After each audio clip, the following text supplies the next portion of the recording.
Welcome to Tyrian Characterology, the show where we dig up the past to uncover the stories that makes up the world of Tyria. This time we'll be going back to ancient times to talk about the Oracle Glint and shed some light on her accomplishments. So let's get started. The story of Glint began many centuries ago, and so not much is known of her early life. She was a champion of the elder dragon Kralkatorrik and was, at the time, named Glouced. Approximately 10,000 years ago, when Tyria last saw the rise of the Elder Dragons, the Forgotten, an ancient serpent race that predate the earliest known civilizations, were pushed deep into the Elonian desert by the dragon's corruption. Here, they encountered Glouced. Not much is known of their first encounter, but it is said that the Forgotten brought the dragon to a location now only known as the Altar of Glouced in the city of Arrah. With powerful magic, they were successful in removing the mental connection between Glouced and her master Kralkatorrik. Realizing her freedom, she changed her name to Glint and in return hid away and shielded the Forgotten from the power of the Elder Dragons within a tiny grain of sand until they went back into their deep slumber. And such began an alliance between Glint and the Forgotten.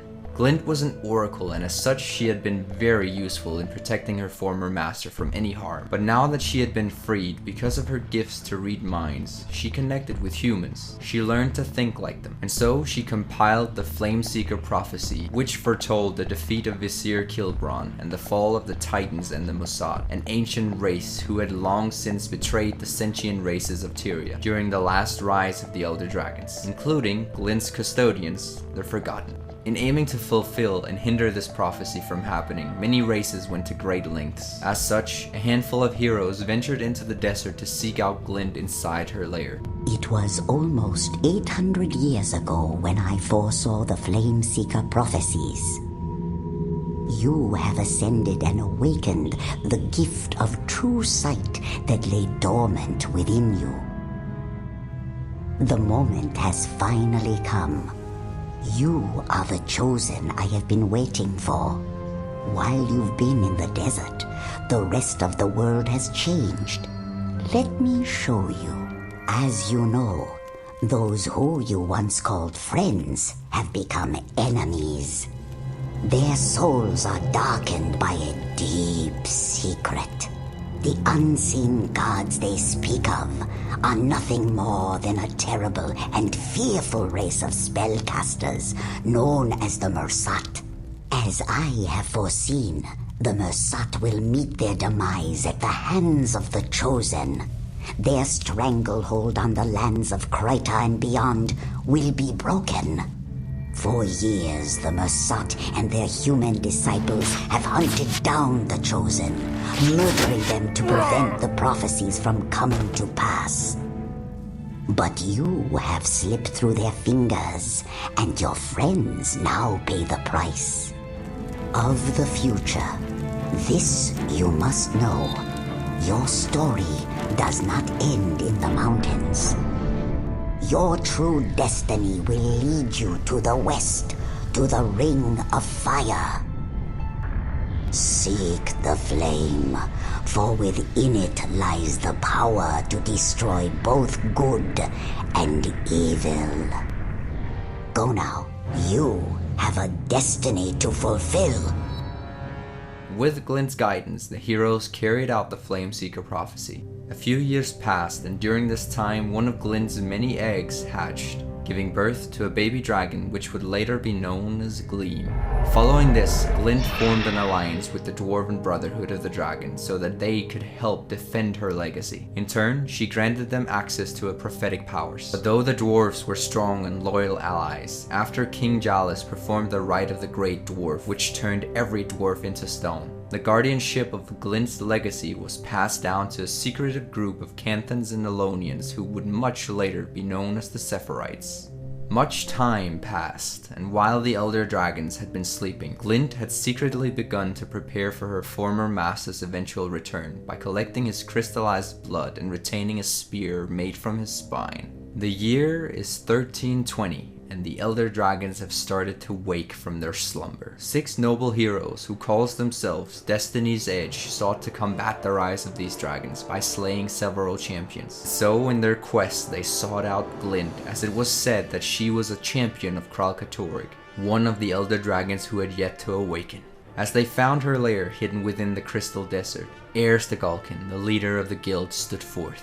"Do you know who we are?" Air shouted. "We are Destiny's Edge, slayers of the Dragonspawn, ruination of Morgazleth, damnation of the destroyer of life. We have crippled Jormak and Saitan and Primorders in their very lairs, and we will not stand aside while you raise yet another elder dragon to ravage this world." "I know who you are, Erstegolkin." Glint dropped her foreclaws to the floor and stared into Air's eyes. "I know the fight you have fought and the damage you have done to dragonkind. More, I know the fight that is ahead of you and your vanishing hopes of success. We will succeed. If you stand together, you will. I am your ally. You would help us stop Dragonrise. No one can stop it, but I will fight beside you against my master. His name is Kralkatoric." The name crackled through the air as if it were crystallizing. "If you call me a dragon, you must call him a mountain. If you call me a monster, you must call him a god. Even as I stand beside you, and we will be battling a hurricane."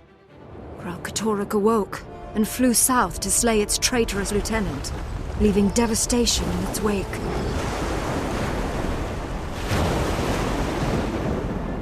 We stood beside Glint, ready to face an elder dragon. But Logan was suddenly called away. We were weakened, but Air thought we could still stand and fight. Air was incorrect. We were defeated.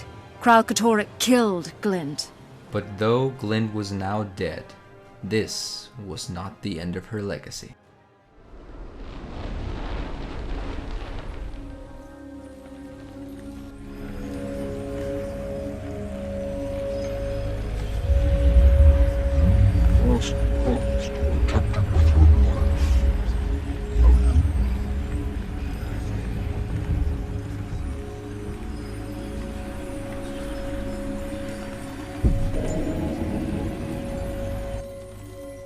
She was as old as the Shiver Peaks, older than the gods. None will ever hear her true name spoken properly, and so we will remember her only as Glint, the one and only dragon who fought against the destruction of our world. While we live, she will never be forgotten. The ancient stories of old act as the lifeblood of Tyria's lore, and the story of Glint is no exception. Next time though, let's see if we can bring it up to a more modern time. So I want you guys to vote who you would like to see next time, Ellen Keel or Evan Nashblade. The two previous contenders for a seat at the Captain's Council once again gets to face off against each other. Be sure to vote which of these two contenders you want to be on the next episode of Tyrian Characterology. Thank you all for watching. Until next time, I will see you in the mists.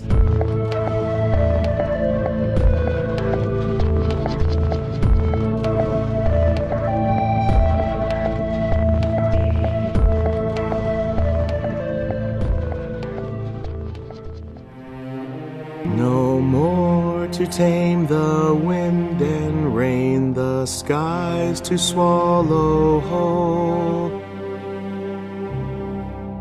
She flies no more in glinting beam and leaves a hollow hole.